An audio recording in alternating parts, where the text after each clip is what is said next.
Kalau kita terus-menerus anti politik, tidak mau berpolitik, tidak boleh ngomong politik, itu namanya kita dipolitikin. Wajib ikut pemilu, coblos partai Islam, coblos caleg yang diketahui berjihad untuk Islam. Karena partai Islam tidak terlarang, yang terlarang PKI. Mari kita mulai bergerak. Tahun politik 2024, semua kita dukung perjuangan politik umat Islam. Kalau Anda tidak setuju, diam. Bismillahirrahmanirrahim. Assalamualaikum warahmatullahi wabarakatuh. Alhamdulillah. Asyhadu an la ilaha illallah wa asyhadu anna Muhammadan abduhu wa rasuluh. Allahumma shalli ala Muhammad wa ala ali Muhammad. Sebelum saya mengajak dan memberikan pendapat-pendapat atau bacaan-bacaan pengantar pembahasan kita, saya mau tanya dulu. Yang muslimah ini layarnya terlihat jelas? Betul. Coba saya tanya. Judulnya apa? Kelihatan atau pakai ilmu ini?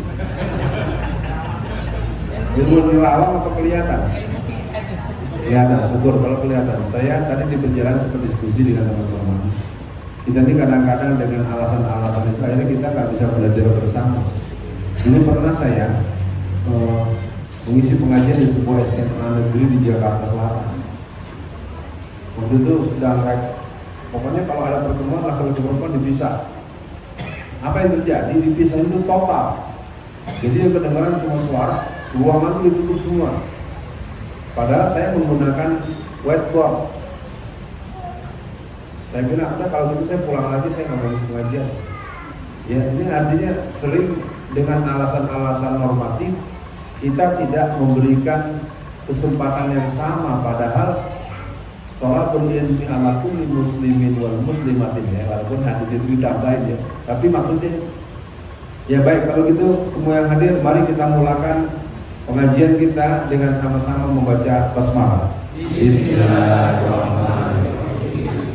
Pembicaraan kita sesungguhnya merupakan pembicaraan yang biasa saja, tapi menjadi pembicaraan yang sangat punya daya konfrontasi, daya negasi, daya bantahan kita kepada apa yang selama ini menjadi persoalan yang membuat saya sendiri agak berat. Yang terdekat adalah penembakan di halaman kantor MUI Pusat. Saya tidak ahli apa-apa dalam urusan itu. Saya bukan aparat, saya juga bukan intelijen. Sebagai seorang yang punya pengalaman lama di kampus, kita biasa berpikir sistematis dan logis. Kalau memang ada orang nembak-nembak dar-dor, kenapa si pelaku bisa mati? Siapa yang bikin mati dia? Kita kan jadi nggak tahu ada apa sebetulnya. Dan ini terus begitu di mana-mana selalu begitu. Ya, baik yang di Cirebon, baik yang di mana-mana, termasuk yang di depan istana beberapa waktu yang lalu. Ya, jadi para hadirin semua, kawan-kawan, siapapun yang hadir malam ini, apakah dia niatnya untuk pengajian atau untuk ngintelin, nggak apa-apa, ini sudah di live seluruh dunia. Ya, kita nonton, kita bahas. Saya Alfian Tanjung, hari ini mengajak para jamaah semua, kita tidak bisa cuma ngaji biasa.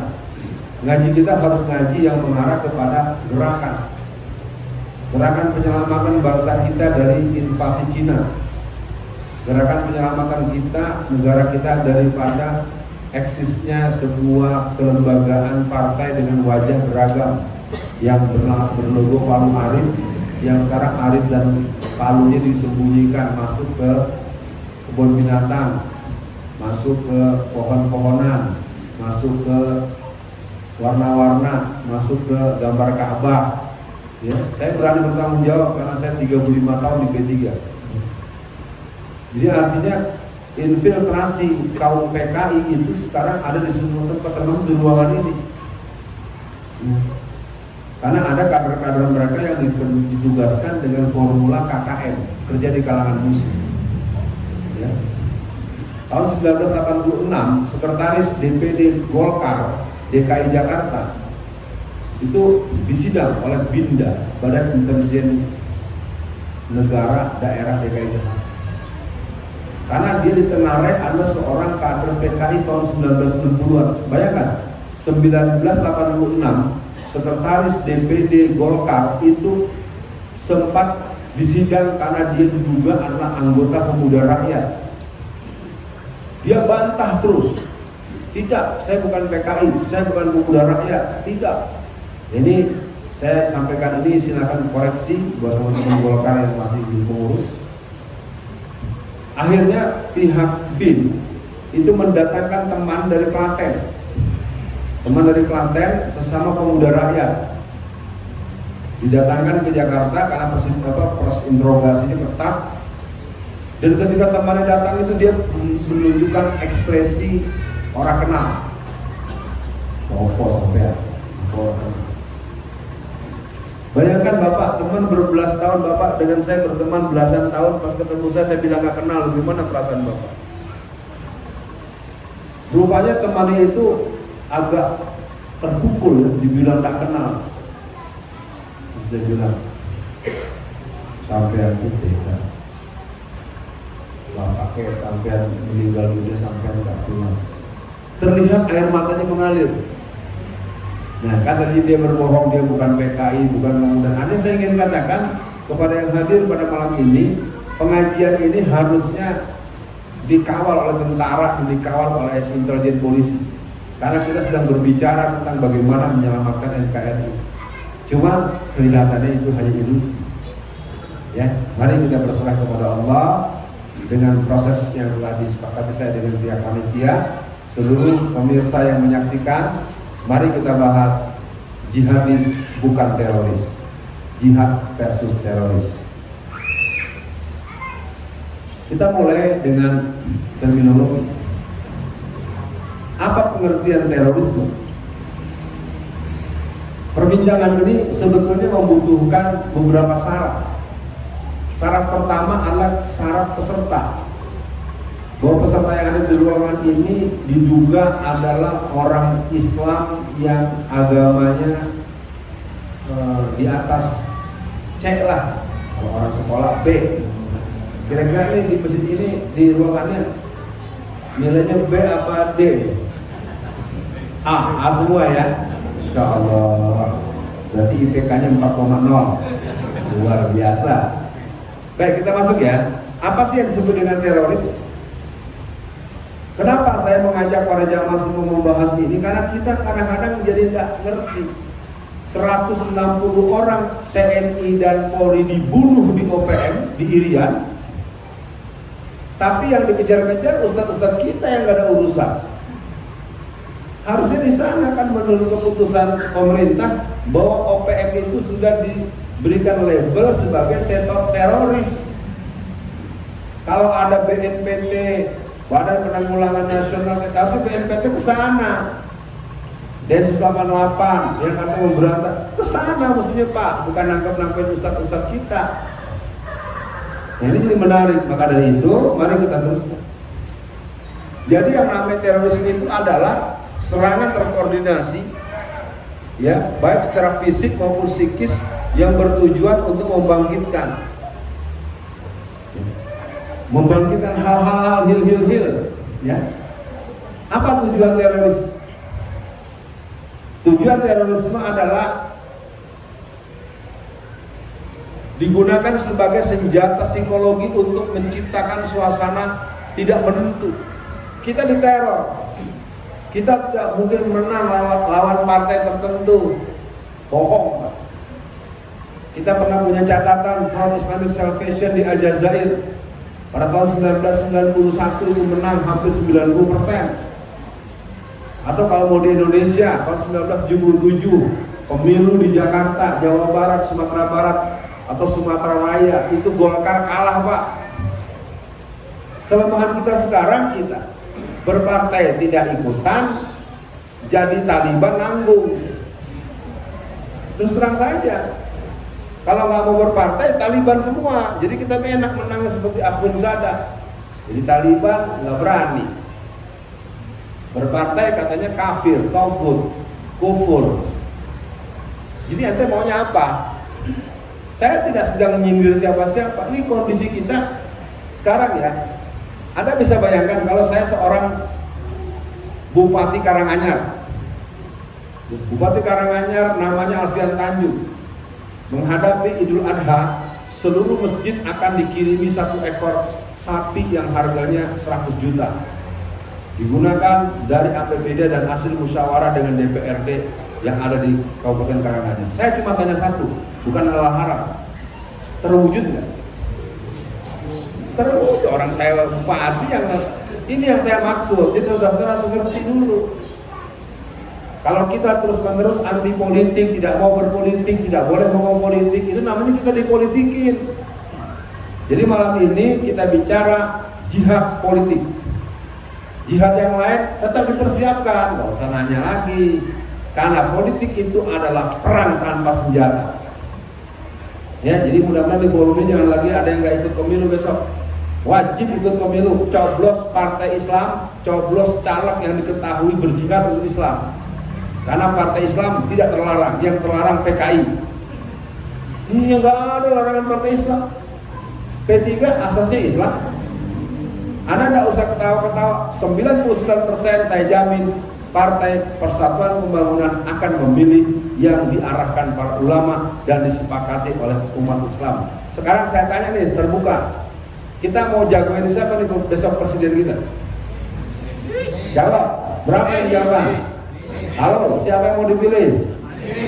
Oh, kan saya ngomong ya, jangan yang ngomong ya.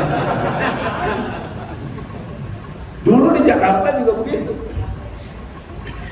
Di Jakarta yang namanya P3 tidak dukung Anies Sandi, Pak. Tapi hasil perolehan suara pada tanggal 19 April tahun 2017, suara yang didapatkan Anies Baswedan dan Sandiaga Uno itu 4 juta suara. Gabungan suara antara PKS dengan Gerindra cuma 1,5 juta. Berarti sisanya berapa? Lebih banyak atau lebih sedikit? Di situ ada P3, di situ ada teman-teman DITII, teman NII, KW1 yang nggak mau pemilu, itu nyoblos semuanya. Ya. Saya terbuka dalam artian bahwa kita umat Islam harus tahu ada fakta sejarah. Memang pernah ada PKI dan PKI sekarang berkuasa. Mana PKI-nya? Depan muka lo nanya terus.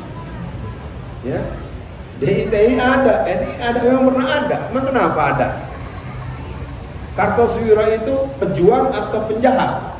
Nah, 2 orang yang jawab. Berarti yang lain nggak tahu sejarah.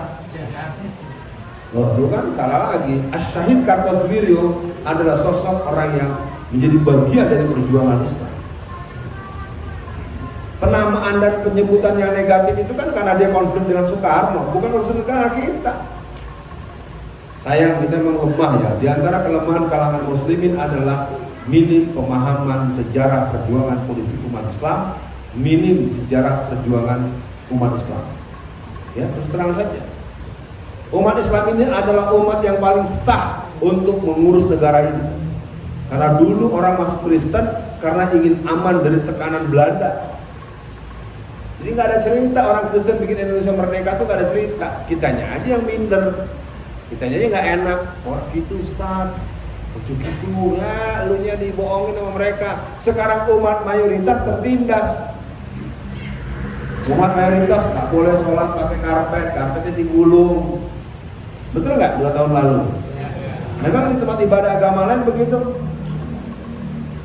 Umat ini mayoritas karena kita bermental minoritas. Mayoritas tapi kehilangan identitas. Sehingga kita nggak boleh berpolitik identitas. Kalau dia boleh, selama ini nggak pernah pakai jilbab, ya. Selama ini nggak pakai pencis, nggak pakai peci, ya. Ya jelas kita hari ini akan tuntaskan dulu bagaimana terorisme itu, dan terorisme itu nggak ada hubungan dengan ajaran Islam. Dan ini sebagai pengajian yang bersejarah, walaupun mungkin tema ini pernah kita bahas. Karena Allah berfirman, wa ma arsalnaka illa rahmatan lil alamin. Kerahmatan, kerahiman ajaran Islam itu adalah ketika Islam dalam posisi sebagai pengatur sistem. Dan itu bukan tidak bisa, persoalannya kita tidak pernah menuju ke sana, tidak pernah mau. Dimulai saja dari rumah. Bapak-bapak, ibu-ibu, pastikan setiap subuh seluruh anggota keluarganya bangun sebelum subuh. Bapaknya paling tidak bisa bangun jam setengah 3, jam 3 bisa mandi dulu biar segar. Gak usah nanya, kok Ustaz mandi dulu? Ya udah, dengan dibilang mandi kan berarti biar jelas sholatnya gitu kan. Bapak gak usah nanya mandi kenapa Pak, biasa aja Pak, santai. Nah, kalau udah mandi kan segar, sholat malam, subuh ke masjid. Sekarang saya minta acung tangan, siapa jamaah di sini yang sekeluarga kalau subuh ke masjid semua? Angkat tangan, sekeluarga. Belum kan? Siapa yang melarang perempuan ke masjid? Gak ada larangan, hukumnya juga boleh, bukan dilarang. Ya, mudah-mudahan dengan semangat ini kita mulai. Sekeluarga itu berarti suaminya, ibunya, uminya, neneknya, dan itu perlu dirancang ke masjid, ya. Walaupun tidak, katakanlah tidak tiap hari, mungkin diagendakan. Kebetulan Abi kerjanya kalau hari Selasa, hari Rebo, dan hari Kamis itu berangkatnya bisa lebih siang, sekitar jam 8 baru bisa berangkat. Nanti 3 hari itu ke masjid semua. Oke, itu nanti bagian lain waktu. Jadi yang namanya teroris itu adalah sebuah gerakan yang digunakan sebagai senjata untuk menciptakan suasana tidak menentu. Jadi teror itu ya Israel, bukan gerakan Islam yang teroris. Yang teroris itu ya Amerika. Yang teroris itu orang yang bikin umat Islam jadi takut ke masjid. Gulung karpet itu teroris tuh, yang larang-larang kita dulu. Kitanya aja nggak ngerti, diterorisin orang, malah dia yang berbuat, kita yang disangkain. Apa ciri-ciri teroris? Ini adalah kostum dari komunitas yang namanya Klub Klan. Dia merupakan sebuah kumpulan teroris dari Amerika Selatan. Dari begini saja saya bisa mengajak para jamaah semua bahwa perbincangan soal teroris, perbincangan seluruh dunia dan tidak bisa dialamatkan kepada Islam. Saya nggak pakai saja, karena Islam nggak pernah mengajarkan kita jadi teroris. Yang ada jihad, nanti kita bahas di bagian itu. Kan aneh gitu. Setiap yang ditangkap dengan sebutan teroris pasti ustaz. Padahal sekitar 3 tahun lalu kurang lebih atau mungkin lebih, itu terjadi peledakan sebuah pusat perbelanjaan di Tangerang. Namanya Pusat Perbelanjaan Alam Sutra di Tangerang Selatan. Ledakan sangat keras, sekitar 7-9 pusat pertokoan mewah itu hancur. Adalah di pusat pertokoan besar, jadi los-los dagang itu 7-9 hancur total. Maka dengan seenaknya saja penyiar-penyiar stasiun televisi mainstream, wartawan-wartawan yang punya kemampuan reportase yang hebat, wah pemirsa ini, ternyata setelah ditangkap yang meledakkan Alam Sutra itu adalah pemuda gereja. Alam Sutra itu di Indonesia Pak, bukan luar negeri. Jadi saya ajak para jamaah semua, bapak-bapak dan ibu-ibu, semua masyarakat yang menyimak di seluruh jangkauan daripada siaran acara ini, ya. Bahwa terorisme ini adalah akal-akalan daripada kelompok-kelompok musuh Islam yang tidak sanggup menghadapi Islam secara satria. Kita lihat sekarang di Amerika, ya, atau di Spanyol itu ada sebuah gereja besar baru saja dibeli oleh pengurus Muhammadiyah Jawa Timur. Jadi jamaah semua di majelis ini saya himbau, mari kita mulai bergerak. Tahun politik 2024 semua kita dukung perjuangan politik umat Islam. Kalau Anda tidak setuju, diam. Jangan ngomong-ngomong ini kafir. Lu diam aja udah, kan itu arah Habib Rizik. Ingat gak Habib Rizik bilang, kalau enggak diam. Sekarang kan dengan dia banyak, dia enak saja bubarkan, bekukan HTI. Dengan dia banyak di DPR, dia dibubarkan FPI. Jadi teman-teman, para jamaah semua pemirsa yang menyaksikan di seluruh dunia, acara kita ini adalah bagian daripada edukasi keumatan. Dan kita harus berani mengatakan isyhadu bi annal muslimun. Kita orang Islam. Islam hadir bukan sebagai teroris. Kalian saja yang tak sanggup melawan Islam, maka kalian tuduh kami sebagai teroris. Siapa menuduh, siapa tertuduh, itu kan ada tuh lagunya tuh. Ya, oke, kita masuk ya. Yang pertama, adanya rencana untuk melaksanakan tindakan tersebut. Jadi yang teroris itu OPM, ya, yang teroris itu pasukan Israel, Shin Bet itu. Kalau kelompok-kelompok Islam diterorisasikan, ya. Yang kedua, dilakukan oleh satu kelompok tertentu menggunakan kekerasan. Baru dikritik aja, datang tuh di Pekalongan ke rumah Bapak Mustafa. Bukan Mustafa yang mati di MU, namanya kan bisa sama ya. Kasihan Pak Mustafa. Belum jadi presiden aja neror orang PKI break. Iya kan? Belum jadi, yang namanya pemimpin itu memang siap dikritik. Apa betul? Apa nggak betul Anda hobi nonton film porno? Jangan marah sama orang dia yang ngomong sendiri di depan podcast tertentu. Kalau saya suka nonton film porno, kenapa? Lah, kan berarti dia nonton. Sekarang saya tanya jamaah, mau punya presiden yang tukang nonton porno? Ya udah, berarti rakyatnya juga sama tukang nonton juga. Apa saya ngomong fitnah? Bukan fitnah kok, videonya tersebar luas kok. Jawa Tengah ini adalah provinsi termiskin di Indonesia. Itu bukan kata saya kok, BPS. Jadi kita ini sekarang dipaksa dengan gerakan-gerakan teroris yang memang mereka menggunakan pola-pola PKI tahun 60-an. Datang teror, ancam, nggak boleh milih, harus yang milih harus ini, kalau kami awas. Jadi saya himbau buat semua yang mendengarkan baik di sini maupun di rumah dan di seluruh dunia, terutama di Indonesia, mari siapkan perang politik. Kita nyatakan bahwa kita akan membela umat Islam, menjaga keutuhan NKRI, memenangkan caleg-caleg Muslim, memenangkan partai-partai Islam, dan kita lakukan kerja perjuangan politik. Yang tidak berkenan, diam loh. Ya, nggak usah ceramah lagi, mentah-mentahin.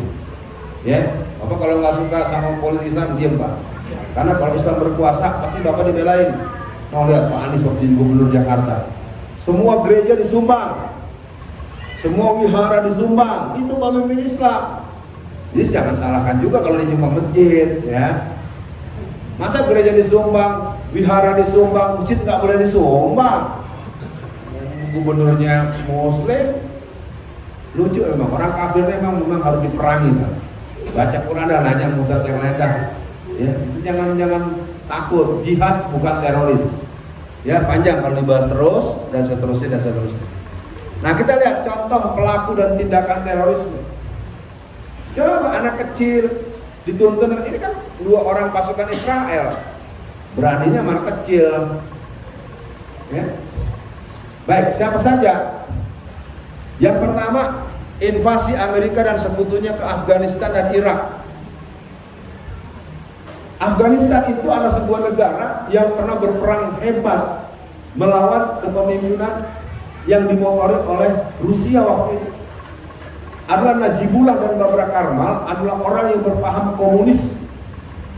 Maka sejak tahun 1979 orang yang mengerti pergerakan Islam akan tahu adanya pertempuran hebat antara mujahidin yang berhadapan dengan pasukan Rusia yang berpaham komunis waktu itu.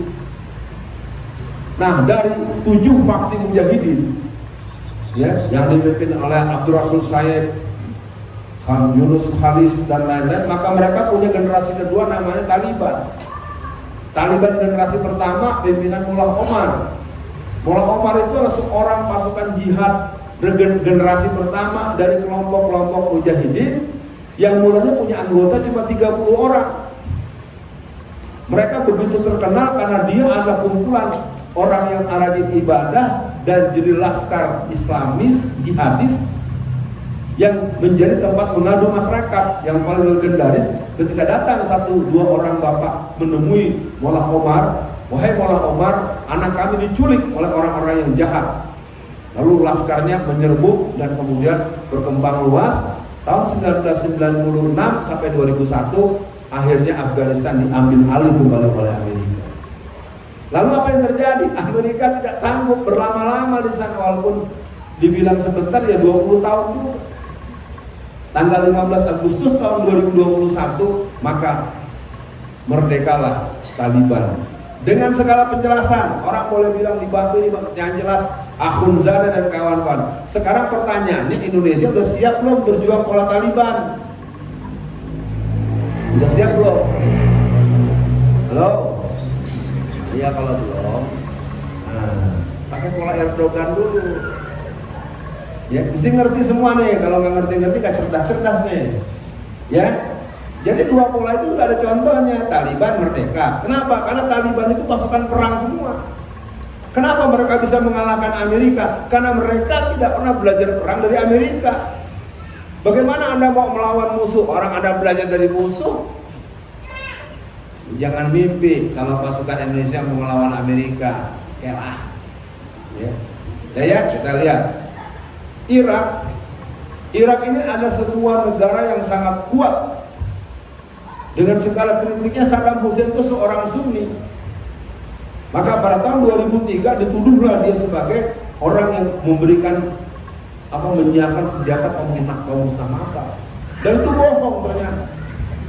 Karena sumber daya alam Irak yang sangat luar biasa, lalu Amerika membuat terowongan sejauh 12 km dan itu dipakai untuk membawa 1.000 pasukan orang-orang Irak, pasukan tentara-tentara pemerintahan Irak masa Saddam Hussein. Mereka sudah taruhkan di sana berdrem-drem minyak bakar, dan itu dibakar sekitar 12.000 pasukan-pasukan tentara yang dimiliki oleh Irak pada saat itu. Jadi pada jamaah sekalian, teman-teman dan bapak-bapak sekalian, kita ini umat Islam Indonesia ini kalau bahasa anak Jakarta belum ada apa-apanya. Kita belum berjihad, belajar doang, berjihad. Jadi pesan saya buat siapapun, mari kita lihat, jihadis bukan teroris. Itu baru satu ya. Kita teruskan.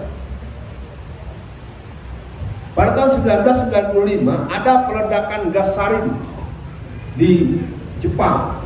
Itu menewaskan 6.000 orang. Jadi saya nyatakan buat semua jamaah yang hadir dengan materi jihad bukan teroris, jihadis bukan teroris, memang iya. Maka untuk itu dengan adanya majelis malam ini, semua kita siap berjihad, seluruhnya sesuai dengan fungsi masing-masing. Jihad kita yang terdekat, jihad politik. Kalau menggunakan jihad yang lain, silakan lakukan persiapan, nggak usah nyalain orang. Paham ya? Udah apa jadi pintar jadinya, nggak usah. Jihad. Takut ya, lu berani nggak? Berani aja. Kita nggak nyalahin kok. Saya udah jawab, kalau di ini saya nggak jawab di sini. Ternyata orang yang seperti ini, dia telah melakukan tembakan gas sarin. Sekte Aung San Suu Kyi, pimpinan Soko Asahara Tokyo pada tanggal 20 Maret 1995. Bayangkan, lorong kereta api itu ditembakkan gas beracun sampai 6.000 orang mati. Tapi kan kalau disebut teroris selalu Islam, ustaz, jidatnya hitam, jenggotnya panjang, istri bercadar, bohong, gak ada urusan itu. Karena pernah terjadi lucu ya mas, satu hari kelompok teman-teman jamaah tabligh habis ada acara dari Purwakarta mau balik ke Jakarta. Dikejar sama Densus 88, BNPT, ditangkap. Pas ditangkap mereka buka itu dalam ininya, dari mobilnya isinya apa? Kompor, gorengan, ya makanya malu akhirnya itu Densusnya. Ingat dikit-dikit teroris, ini teroris nih, Aung San Suu Kyi. Oke, terusin. Bom Oklahoma City oleh sekte Ranting Daud, Branch Davidian pada tanggal 19 April 1995. Ini sebuah pusat penginapan atau pusat tempat tinggal yang sangat megah dan hancur dibom. Ternyata siapa yang ngebom ini? Pensiunan tentara Amerika yang stres. Ini enak saja yang nyala-nyalain umat Islam. Ya. Nah ini yang terus terjadi sampai hari ini. Ya, penyerangan Masjid Babri di India, sekitar 150.000 orang dari semua kelompok liberalis Hindu. Ya, sekarang mereka ngaco, mereka akan merebut Ka'bah. Silakan aja lu, Abraham lu menjengkang karena guru kecil-kecil ya. Dia mau ini. Itu Mekah punya kita, ambillah silakan. Ya. Kan ingat gak lu pamannya Rasulullah, kakek Rasulullah, ketika Abraha datang dengan pasukan gua kembalikan itu unta-untaku, kembalikan itu hewan-hewan ternakku, emas-emasku. Ha. Sudah tahu saya akan menghancurkan Ka'bah, engkau malah minta ontak dan emas-emas. Bukan emas dari Karanganyar ya. Apa jawab daripada paman atau kakeknya Rasulullah? Kalau Ka'bah itu punya Allah, kalau ontak sama emas punya saya menangin. Akhirnya kan Allah buktikan kan ketika Abraha datang habis lewat situ. Dan itu terjadi pada tahun 82. Jadi masa-masa pertempuran di Afghanistan, ya, saya kalau sudah masuk waktu dikasih kode ya, karena saya lagi serius. Jadi ada salah satu instruktur jihad di Afghanistan itu adalah kakak angkatan saya dulu di pelajaran Islam Indonesia tahun 80. Jadi mereka berjumlah 80 orang sedang melintas dari satu bukit ke bukit lain. Rupanya rombongan para mujahidin itu disergap oleh M16, sebuah pasukan tempur yang punya daya tembak per menit 300 peluru, per detik. Bayangkan, per detik 300 peluru kan kalau kena kepala bapak tuh peluru besi pak, kira-kira bapak ibu mau pecah pak. Apa yang terjadi pada jamaah? Kalau Allah berfirman, ya ayyuhallazina amanu in tansurullaha yansurkum wa yusabbit aqdamakum. Jadi semua teman-teman yang 80 orang itu karena mereka cuma melintas, tahu-tahu itu semua mereka melihat dengan mata kepala mereka. Entah bagaimana datangnya, itu semua peluru yang cuma itu disambut oleh burung-burung kecil. Sampai semua yang 82 orang itu terus sujud syukur dan mereka menangis. Jadi saudara-saudara semua, bapak dan ibu para jamaah, kita umat Islam jangan pernah meragukan pertolongan Allah. Pertolongan Allah itu sangat tergantung daripada kepatutan kita sudah jadi tolong atau tidak. Dan saya pesankan untuk menghadapi musim pemilu, musim politik nanti, mari kalau Tuhan tak ingin berkenan, bantulah dengan doa. Kalau yang bisa bantu turun gunung, bantu nyebarin kapan jadwal pemilu. Jangan sampai kita nggak tahu nyoblosnya kapan, pas nyoblos piknik lagi. Saya bukan gojekan Pak, dan itu strategi mereka Pak. Misalnya ini daerah Islam nih, ini kalau dijamin menang semua, sengaja dia adakan rekreasi dari mana jangan itu. Kita sholat isya dulu ya, saya biar nyaman ya. Habis sholat isya kita teruskan sampai sekitar jam 8. Ya, sekian dulu, silakan diatur. Sekali lagi buat semua yang hadir, kita akan mendengarkan sholat isya dan setelah itu kita lanjutkan.